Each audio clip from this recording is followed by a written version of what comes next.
In a city packed with iconic skyscrapers, the Equitable Building, in the heart of New York City's financial district, might not seem to stand out. But according to legend, this skyscraper was once considered so obscenely large that it led to the first major zoning law in the United States. And because of that law, it was the last skyscraper of its kind.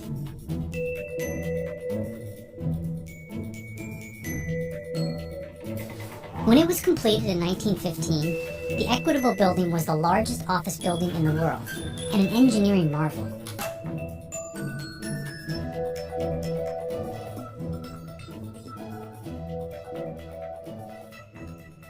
The building had one problem.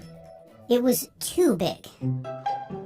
Designed to maximize rentable office space, it was basically a 40-story, 8-shaped box crammed onto an acre-sized city block.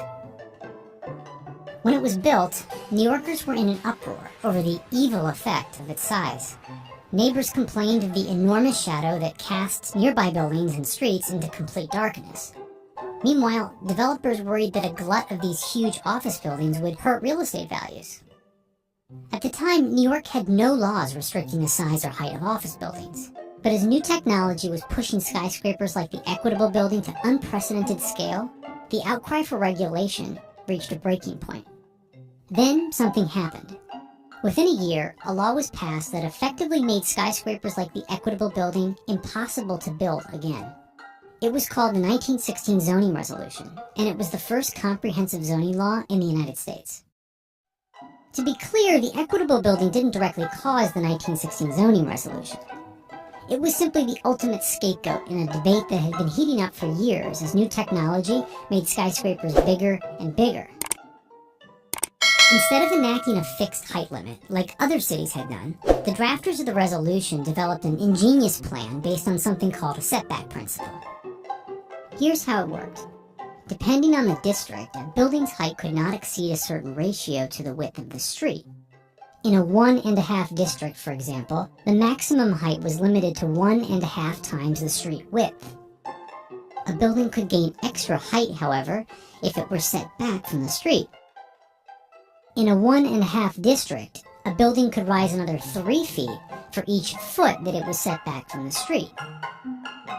Furthermore, in any district, 25% of the lot had no height limit at all. Working within these constraints, architects began to creatively conform designs in what became a characteristic style, starting full width at street level and tapering off in steps as it rose in height.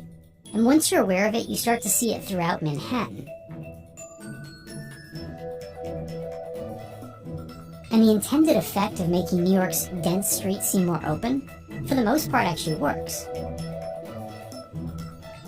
The zoning resolution went beyond height limits, too.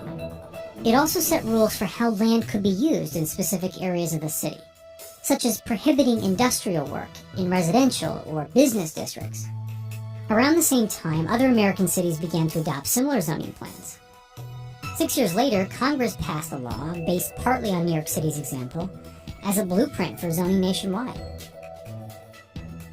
By the 1960s, New York had grown significantly, and so the city passed a new resolution modifying the setback principle to accommodate for new building designs. Meanwhile, the Equitable Building, now a historic landmark and undergoing a major renovation, is a monument to a bygone era, one whose excesses led to New York's iconic skyline, which you'll never look at the same way again.